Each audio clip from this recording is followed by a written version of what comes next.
IC-814 Netflix की series के विवाद में नेटफ्लिक्स ने बड़ा फैसला लिया है। सरकार की आपत्ति के बाद नेटफ्लिक्स ने वेब सीरीज को लेकर बदलाव किए हैं। नेटफ्लिक्स ने कहा है कि ओपनिंग डिस्क्लेमर को उन्होंने अपडेट किया है।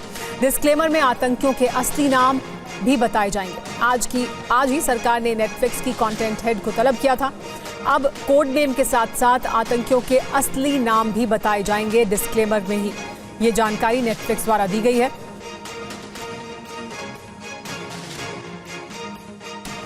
मेरे पास नेटफ्लिक्स का ऑफिशियल स्टेटमेंट आया है, तो please note this is the only official statement on this matter.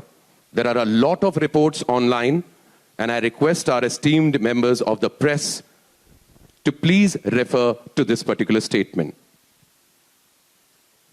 And I'm reading it as per quote from Monica Shergill, Vice President Content, Netflix India. Please pay attention.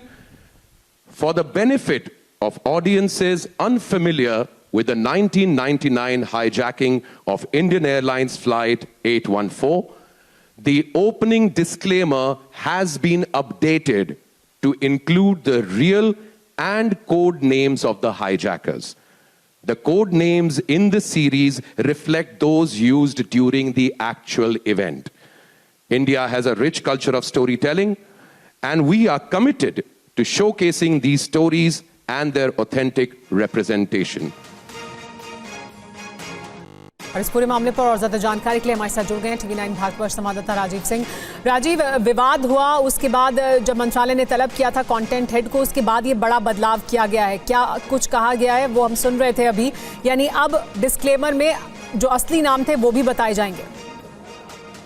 बिल्कुल, देखिए पहले ये प्रावधान नहीं था, पहले ये तय नहीं किया गया था कि डिस्क्लेमर में जिन आतंकियों ने विमान को हाईजैक किया था उनके असली नाम बताए जाएंगे। लेकिन चूंकि कंटेंट हेड जो थी उन्हें सूचना प्रसारण मंत्रालय ने तलब किया था, वहां पर उनसे पूरी जानकारी ली और उन्हें दिशा निर्देश दिए कि इस तरह की जो रियलिस्टिक फिल्में होती है जब उन्हें बताया जाता है तो सारी चीजें सच्चाई के तौर पर ही रखनी चाहिए। इस तरह से गलत मैसेज जाएगा पर्टिकुलर एक कम्युनिटी के खिलाफ, और इसी के लिए सोशल मीडिया पर लगातार ये चीजें ट्रेंड हो रही थी। फिल्म को लेकर विरोध चल रहा था और उसके बाद में ये बात तय की गई कि जो डिस्क्लेमर चलाया जाएगा उसमें जो आतंकी थे जिन्होंने इस विमान को हाईजैक किया था उनके असली नाम बताए जाएंगे, ताकि फिल्म देखने वाले को शुरुआत में ही ये जानकारी मिल जाए कि आतंकियों के असली नाम क्या थे। ये अलग बात है कि जो उस घटना के दरमियान आतंकी एक दूसरे की पहचान छुपाने के लिए कोई निक नेम, कोई पेट नेम आपस में इस्तेमाल कर रहे थे, और अब नेटफ्लिक्स ने ये बयान देकर अब इस बात को साफ तौर पर स्पष्ट कर दिया है कि डिस्क्लेमर चलाया जाएगा।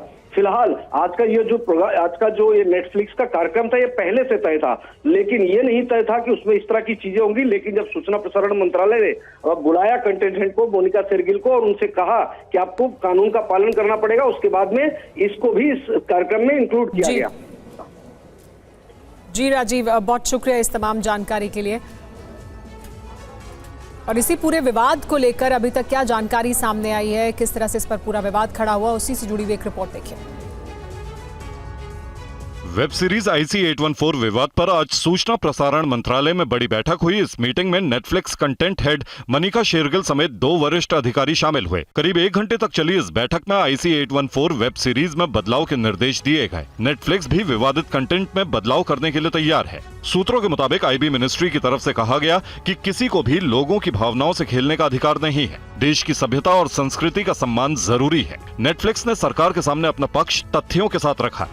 दिल्ली हाईकोर्ट में भी IC-814 पर याचिका दायर की गई है। दरअसल फिल्म मेकर अनुभव सिन्हा की इस वेब सीरीज में आतंकियों के नाम को लेकर सोशल मीडिया पर बहस छिड़ी हुई है।